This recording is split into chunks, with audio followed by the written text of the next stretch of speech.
Tokenization is the next big thing in crypto, and we've been talking about it on the channel for a while now. The point of tokenization isn't so much how much value is attached to it. We could talk all day about how hundreds of trillions of dollars will be tokenized someday, but what interests me more about tokenization is the people who use it. Make use of it. To give you an idea, let's say we had $20 billion on chain. If you look at the big funds that are now on chain, you can see some of their names. These are the real names of most of them, like securities. There are names like Superstate, Libre, Capital Republic, and others like that.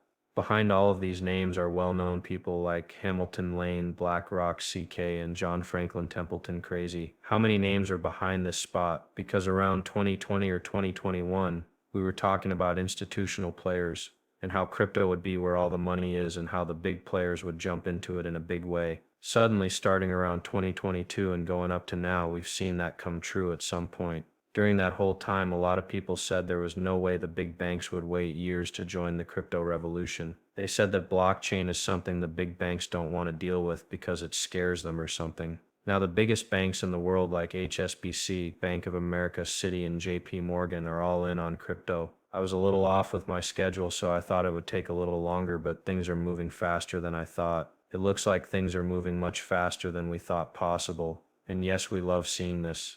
When we look at US bonds, there are billions and billions of dollars worth of deals going on. Right now, there is $5 billion in this market. This may not seem like a lot of money, but look at how fast it's growing.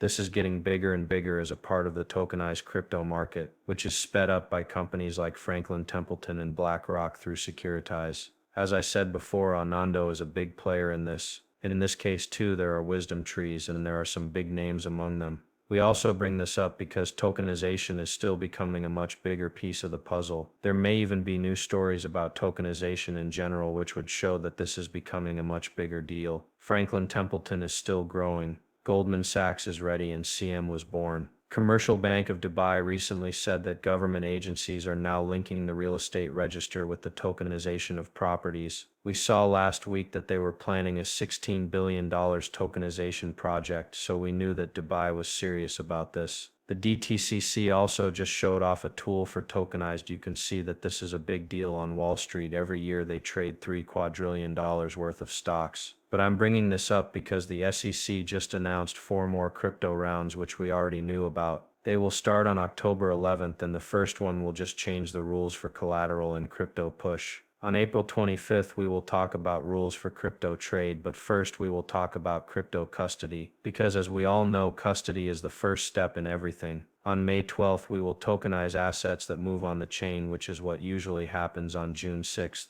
The fact that regulators like the SEC are becoming more interested in tokenization shows that it's not just a buzzword. Don't just throw it around all day. It's becoming a bigger part of the world economy, and I think it will only keep getting bigger. But Ripple wrote a post on February 12th about crypto ownership. What they really said was that fintechs have a $120 trillion chance in crypto security, which includes Ripple. Believe that crypto is important for bringing in new people. Companies that provide crypto and tokenization services need to be able to control them in a way that is both safe and legal. Fintechs can meet the needs of both big businesses and regular people. As I already said, custody is the first step. That's why we're looking at Ripple's announcement from July 7th, in which they say that tokenization will change the way the world does business. By 2033, the way finance works will have changed by $0.6 trillion to $18.9 trillion, which is why real estate and stocks are becoming faster and easier to buy and sell. The next era of finance will be led by institutions who will also accept these assets that move right now. There is music playing in the background and I hope YouTube doesn't stop this. But I need to play this clip quickly, so I'm going to speed it up a bit so you can see if there is any copyright music behind it. Since YouTube doesn't stop it, I'm going to speed it up by 1.5 times. I hope it doesn't go too fast. If you want, you can slow down the movie. Before you do, make sure you understand how tokenization is changing the way financial markets work by making assets easier to access, more efficient and safer by streamlining deals and letting people own parts of assets. Tokenization also cuts costs by up to 60% and speeds up payment from days to seconds. Although banks were hesitant at first, they are now openly supporting it. Making tokens by 2033. Tokenized assets are expected to be worth more than $18.9 trillion.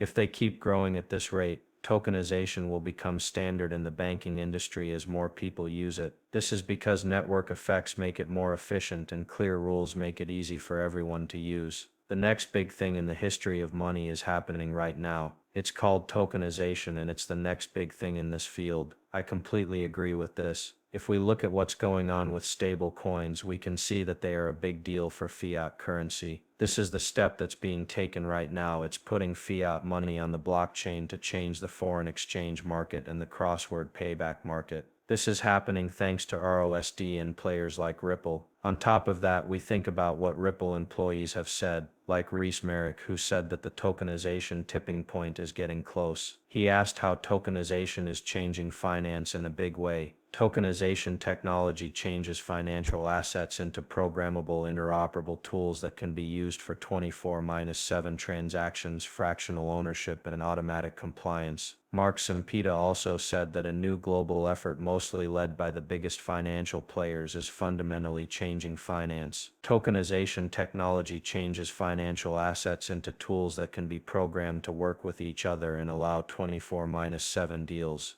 The possibility of tokenization technology is exciting to us at Ripple. It could lead to fractional ownership and automated compliance.